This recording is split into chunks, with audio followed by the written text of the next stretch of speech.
4e édition de distinction de 10 acteurs bâtisseurs de la Côte d'Ivoire moderne à Abidjan. Cérémonie annuelle initiée par le président du comité d'organisation du BASSIM. Signature de convention entre le Conseil fédéral des commerçants et l'Association ivoirienne des énergies renouvelables pour bâtir un avenir commun autour du développement durable. Et voilà pour les titres. Madame, monsieur, bienvenue à votre journal. Selon les statistiques, un enfant dans le monde meurt toutes les 30 secondes de paludisme. En Côte d'Ivoire, pour lutter contre cette maladie, la société Azito OEM a procédé au lancement de sa campagne de distribution de moustiquaires imprégnés longue durée d'action. La cérémonie de lancement s'est faite ce lundi 26 avril 2021 dans la commune de Yopougon. Des précisions avec Betty Kwaku et Léon Gilbert. Chaque cas de paludisme est évitable.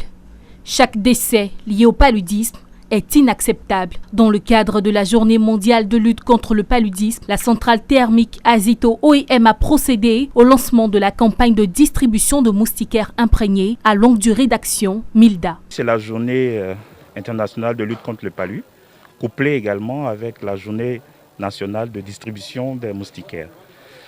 Et Azito, en tant qu'entreprise citoyenne, a voulu également s'associer à cet événement afin d'organiser une semaine de sensibilisation, non seulement à son personnel, mais également aux communautés riveraines, de fait à pouvoir repousser le palud dans notre département, dans notre communauté. Et notre objectif et notre vision finale est de vivre dans un monde sans palud. Au centre de santé communautaire d'Azito, les populations munies de leurs tickets reçus lors de la phase de recensement des ménages sont venues pour le retrait. Je suis très contente d'avoir des moustiquaires imprégnés parce que cela me permet, moi et ma famille, d'éviter aux piqûres de moustiques. Donc je voulais dire sincèrement merci. Merci pour tout ce qu'ils ont fait pour nous. À compter du mercredi 28 avril au 1er mai 2021, les agents du programme national de lutte contre le paludisme sensibiliseront les populations d'Azito et Béago dans la commune de Yopougon. Leur message, inviter la population à appliquer les mesures urgentes de lutte contre le paludisme. La pulvérisation, n'est-ce pas, sur les murs de nos habitations d'insecticides. Le traitement correct des cas de paludisme, n'est-ce pas. La prévention au niveau des femmes enceintes et des enfants. L'insistance, n'est-ce pas, est portée sur l'utilisation des moustiquaires qui reste pour nos populations à faible revenu un des moyens les plus salutaires. La distribution, c'est gratuit. Lever tous les préjugés autour de nos moustiquaires. Et chercher à utiliser correctement les moustiquaires. En Afrique, l'Algérie et le Maroc ont réussi à éradiquer le paludisme de leur pays. La Côte d'Ivoire est sur la bonne voie avec une baisse des cas de 44% à 33%. Le rendez-vous des hommes et des femmes bâtisseurs de la Côte d'Ivoire moderne était à sa 4e édition à Abidjan. Parmi les 10 acteurs distingués, Danielle Cissé Bakongo, elle est la présidente fondatrice de l'ONG Bloom, distinguée meilleur leadership féminin engagé dans l'autonomisation de la femme. Cette cérémonie annuelle est une action initiée par Franck Michael Kofi. Il est le président du comité d'organisation du BASSIM. On en sait plus dans ce reportage signé Zeynab Dosso et Tima Traoré. Cette distinction, bâtisseurs de la Côte d'Ivoire moderne, vient couronner leurs efforts consentis dans les actions de développement social menées auprès des communautés ivoiriennes. Ce sont au total 10 agents distingués meilleurs bâtisseurs de la Côte d'Ivoire moderne BASSIM 2021. Danielle Cissé Bakongo et Kissa Kone, présidente fondatrice d'ONG, raflent respectivement le prix meilleur leadership féminin engagé dans l'autonomisation des femmes et le prix meilleure fondation de soutien aux veuves. Nous avons eu à poser plusieurs actions. Dans le cas de l'autonomisation par exemple, nous avons accordé le financement à pratiquement 200 femmes en 2020 pour monter des commerces. Nous avons procédé aussi à des relogements de personnes dont les habitations avaient été soit incendiées. Se voir reconnaître ce mérite-là, c'est juste quelque chose de formidable. Voilà, on se sent bien et on dit merci. La Fondation internationale Veuves d'Afrique Kissa Kone vient en appui à ces veuves qui sont laissées pour compte. Essaie d'appuyer ces veuves psychologiquement des entretiens psychologiques que nous faisons et aussi des formations sur les activités génératrices de revenus à l'endroit de ces veuves démunies afin de leur redonner le goût de la vie. Plusieurs autres prix sectoriels ont également été décernés. On peut compter le prix meilleur mécène auprès des jeunes, meilleur manager de compagnie de transport à Divo et meilleur entrepreneur. Ce qui nous a coûté ce prix, nous avons réhabilité des écoles dans la région. J'ai aussi construit avec mon équipe 2 bâtiments de 3 classes. Un bâtiment dans mon village natal qui est Yomé Kwadjikoro et un autre bâtiment dans la sous-préfecture de Diabo. D'abord, c'est un honneur et ça représente vraiment un grand pas dans nos activités. Ça va permettre de communiquer plus avec notre clientèle. À travers cette initiative, les organisateurs se donnent pour mission de célébrer le mérite des agents de développement social. C'est un comité qui est mis en place qui distingue des hommes et des femmes qui œuvrent pour le développement de leur pays, qui apportent un plus aux côtés du gouvernement, parce que l'État ne peut pas tout faire seul. Donc quand nous voyons des entrepreneurs humanistes qui posent des actions dans le social, qui créent des emplois, c'est tout ça là qui nous a poussé à créer le prix Bassim. C'est un prix qui encourage l'excellence, l'abnégation. C'est un prix qui met à la lumière les jeunes entrepreneurs qui sont dans l'ombre et qui permettent à la Côte d'Ivoire d'avancer. La distinction Bassim 2021, bâtisseur de la Côte d'Ivoire moderne, est une initiative annuelle de l'agence Archange Communication avec pour président Franck Michael Kofi. Les organisateurs veulent étendre l'initiative à l'endroit des étudiants en guise de perspective. Dans le cadre de l'exécution de sa mission de coordination nationale du contrat de désendettement et de développement C2D, le secrétariat technique C2D allié avec l'Agence française de développement était ce lundi en atelier d'examen des activités du C2D. Il s'agit au cours de ces assises de passer en revue les activités menées et préconiser des mesures de réorganisation. Retour sur l'ouverture de ces assises dans ce reportage signé Marius Seri, commenté par Betty Kwaku. Le C2D est devenu ces dernières années l'un des principaux outils opérationnels de l'appui de la France au développement socio-économique de la Côte d'Ivoire. 8 ans d'exécution du contrat de désendettement et de développement C2D. Quel bilan? Les projets C2D ont-ils vraiment changé la vie des populations? Depuis ce lundi, les acteurs du secrétariat technique du C2D et ceux de l'Agence française de développement sont en assises pour trouver réponse à ces interrogations. Ils vont examiner les évaluations qui ont été éventuellement entreprises et s'en approprier le cas échéant, de sorte à prendre part au nécessaire dialogue qui doit en résulter. Il est utile de noter que l'approche masse critique des opérations promues par le C2D ainsi que les appuis budgétaires sectoriels ont contribué significativement au progrès structurel réalisé dans différents secteurs tels que la justice et l'état de droit, le continuum éducation, formation, emploi, la santé, l'eau potable, l'environnement, l'agriculture, les infrastructures de transport. Les assises de revue sectorielle du projet C2D vont durer 5 jours. Elles seront également l'occasion de parler perspectives. Le contrat de désendettement et de développement est une initiative originale pour l'allègement de la dette contractée au titre de l'aide publique au développement, au bénéfice des pays pauvres très endettés dont la Côte d'Ivoire. Le C2D constitue ainsi un financement innovant dont la mise en œuvre associe la société civile et le parlementaire de la Côte d'Ivoire et de la France. On l'annonçait en titre, le Conseil fédéral des commerçants et l'Association ivoirienne des énergies renouvelables ont décidé de regarder désormais dans la même direction afin de bâtir un avenir commun autour du développement durable. Les deux entités ont récemment scellé leur union, un mariage de raison entre les commerçants et les entreprises œuvrant dans le secteur des énergies renouvelables. Des détails avec Pierre Tobeux. C'est un mariage de raison qui a été confirmé ici entre le Conseil fédéral des commerçants de Côte d'Ivoire et l'Association ivoirienne des énergies renouvelables et de l'efficacité énergétique. Cette convention signée ce jour vise à donner un coup d'accélérateur aux acteurs du commerce de Côte d'Ivoire. L'AIENR partenaires signataires de cette convention, se propose de mobiliser les acteurs du secteur du commerce dans la mise en œuvre du processus de développement durable. Nous évoluons dans un secteur d'activité qui souffre d'abord d'un manque d'information, d'un manque de connaissances, d'un manque d'accessibilité. Donc nous allons, vis-à-vis des commerçants, nous allons mener des actions de sensibilisation, d'information, de formation, les interpeller sur les dangers liés aux effets néfastes du changement climatique. Tout l'important de pouvoir sensibiliser tous les acteurs. Pour le président du Conseil fédéral des commerçants de Côte d'Ivoire, Ouattara Lamine, les commerçants doivent s'approprier les questions liées au développement durable, aux énergies renouvelables et à l'efficacité énergétique.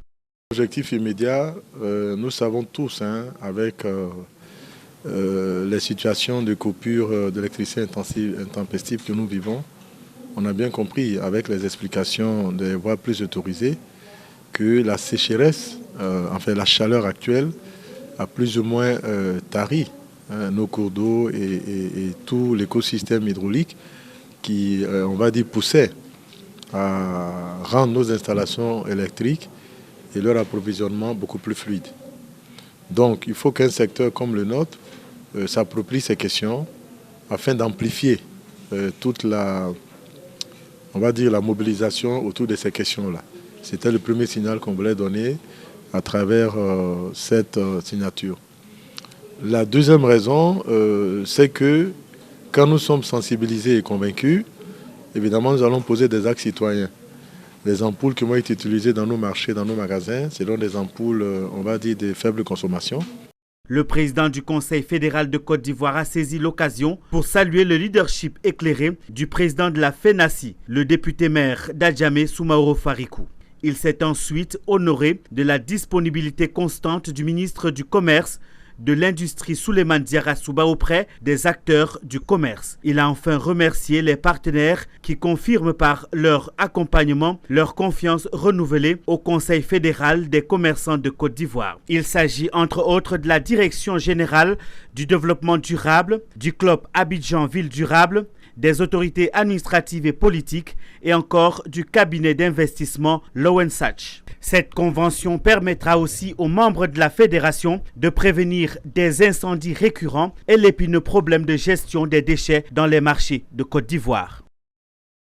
Et contre toute attente, les commerçants exerçant sur les étals du marché Liberté de la commune d'Adjamé ont encore une fois été déguerpis ce lundi à Abidjan. L'opération s'inscrit dans le cadre d'un projet d'embellissement initié par la mairie d'Adjamé. Nos reporters Daniel Kodjo et Tima Traoré ont fait le constat pour vous. Regardons. Les commerçants du secteur Liberté dans la commune d'Adjamé n'ont plus d'espace où exposer leurs marchandises. Leurs étals ont été broyés par les engins de la mairie d'Adjamé. Tenanciers de maquis, vendeurs de vêtements, restauratrices et autres acteurs de petits commerces ne savent plus à quel sein se vouer car ne sachant pas où se relocaliser. Un matin on vient, on voit que nous, où on se débrouille, où on mange, c'est gâté.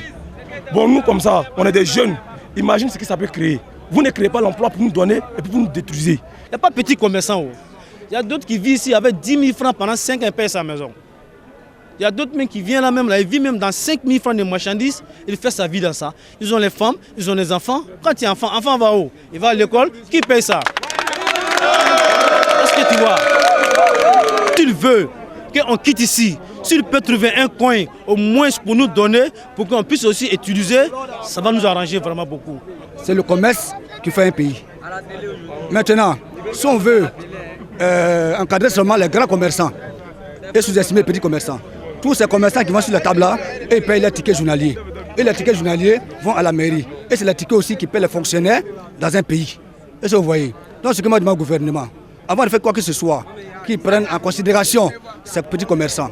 Même si les jeunes du secteur Liberté souffrent de ce déguerpissement, le maire Soumaoro Farikou, lui, veut atteindre un objectif, celui de redonner à Adjamé son lustre d'antan. Présent sur le théâtre des opérations, le premier magistrat d'Adjamé dénonce l'occupation anarchique des commerçants de Liberté. Il dit être à pied d'œuvre pour l'assainissement de sa commune. Ils ne sont pas officiellement installés. Ils se sont installés de façon anarchique. Et donc, nous, notre rôle, c'est de mettre de l'ordre pour éviter l'anarchie. Et ces commerçants, je vous dis que moi-même, en tant que président des commerçants, ce n'est pas mon souhait, mais de deux choses l'une, je dois veiller à la sécurité de ces commerçants qui vendent sur la voie. Le Carrefour 220 logements, c'est une place mythique au niveau de notre commune, car 220, c'est le quartier résidentiel de la commune d'Adjamé. Alors il faut mettre de l'ordre. Et nous ambitionnons de faire de ce carrefour un carrefour où il fera bon vivre, qui va être un carrefour envié des autres communes. L'opération de déguerpissement du quartier Liberté n'est pas à sa première phase. Déjà en 2016, les commerçants de ce même lieu subissaient le même sort. Les commerçants referont-ils surface comme d'habitude? La question reste posée. Le cabinet VAS International Consulting était ce week-end dans le sud-ouest de la Côte d'Ivoire à la rencontre des décideurs non financiers de la cité balnéaire de San Pedro. La structure a initié des formations à l'endroit des chefs d'entreprise issus de divers secteurs d'activité afin justement de les outiller sur la question financière. Abel Kouao nous en parle dans un commentaire de Walter Kofi. Une quinzaine de chefs et cadres d'entreprises évoluant dans divers secteurs d'activité ont assisté à un séminaire de formation avec pour terme « Finance pour décideurs non financiers ». Dispensée par le cabinet VAS International Consulting, cette formation vise à leur donner le rudiment nécessaire pour mieux apprécier les enjeux financiers de la gestion de leurs entreprises. Pour Djemessi Kamelon, directeur général de VAS International Consulting, cette session a permis d'expliquer aux participants l'importance de la finance dans leur système de management. Nous avons parcouru des thèmes majeurs comme tout ce qui est compréhension des mécanismes comptables et financiers pour leur expliquer comment fonctionne la comptabilité, notamment certaines notions fondamentales comme le fonds de roulement, le besoin en fonds de roulement, comment est-ce qu'ils doivent piloter cela. Quelles décisions ils doivent prendre, dans quel cas, dans quelle situation. Nous avons discuté de ça avec eux. Nous avons aussi parlé des choix et décisions d'investissement, parce que ce sont des responsables, ce sont des dirigeants. C'est eux qui ont la vision de l'entreprise, c'est eux qui sont en charge des investissements. Les auditeurs ont pu, grâce à cette formation, prendre conscience de leurs responsabilités dans le pilotage financier de leurs entreprises, quand bien même n'étant pas financiers de formation. Je sors vraiment satisfait de cette formation-là. Formation au cours de laquelle nous avons appris les rudiments sur les finances, la comptabilité générale et analytique. Et je pense que ce sont des éléments qui pourront nous aider éventuellement à avoir des clés pour pouvoir mener à bien les différents objectifs qu'on nous fixe. Beaucoup de PME appartiennent à des décideurs, mais qui ne sont pas du domaine financier. Et aujourd'hui, si nous sommes venus, c'est pour apprendre. C'est pour que notre business, entre guillemets, aille de l'avant.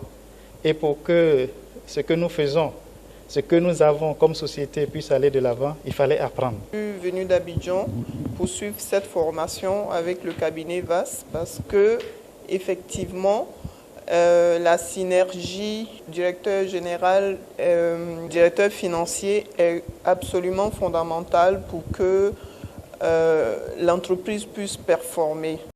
VAS International Consulting est un cabinet conseil qui a pour vocation de fournir aux entreprises plus de valeur ajoutée dans toutes leurs interventions. Il dispose de consultants très expérimentés dans le secteur de l'audit financier, de la gestion financière, de la gestion des ressources humaines et du management général. Le cabinet prévoit d'autres séances de formation les 20 et 21 mai prochains en Guinée-Conakry. Et bonne nouvelle pour les musulmans de la commune de Djokwe, le maire Guy Boni Honoré leur offre 4 tonnes de sucre. La cérémonie de remise de ce don s'est déroulée dans les locaux de la mairie en présence d'imams de la ville. Théodore Kanga nous en parle. Ce mardi 21 avril 2021, le maire Honoré Guy Boni a fait don de sucre à la communauté musulmane de Djokwe dans la région du Guémon.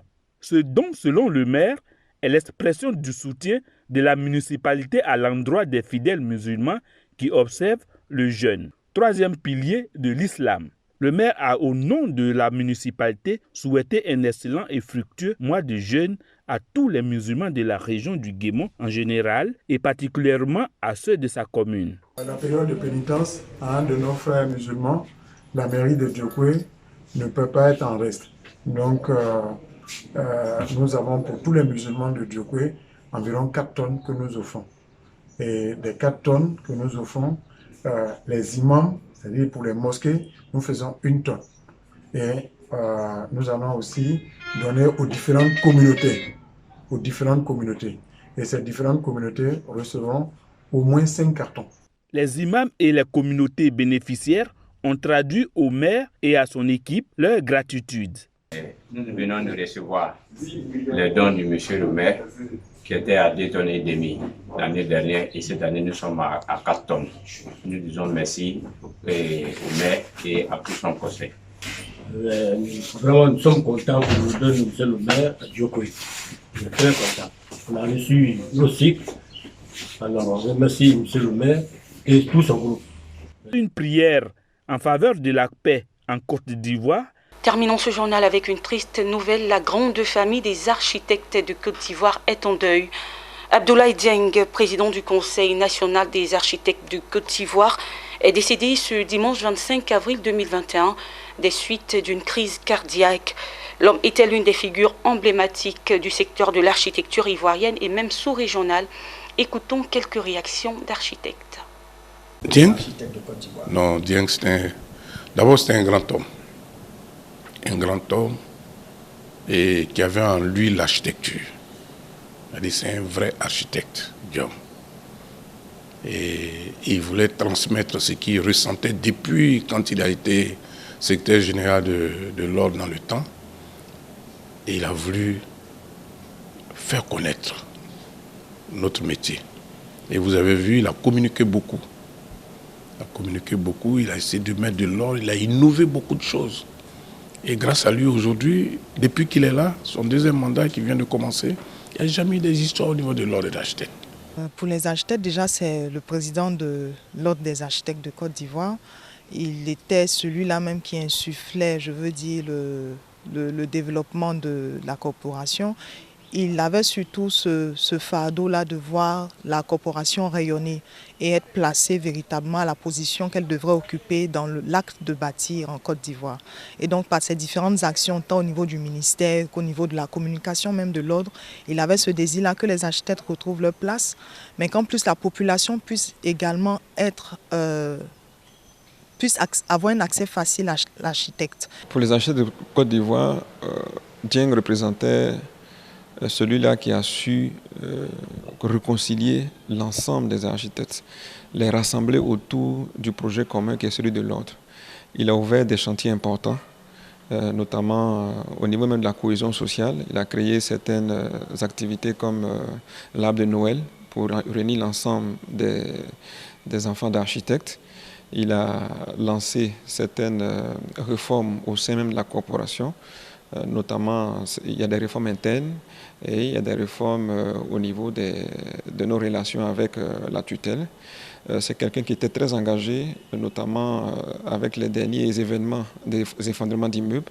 Et voilà, ainsi va la vie. Fin de ce journal préparé par l'ensemble de la rédaction. Madame, Monsieur, merci de nous avoir suivis. Au revoir.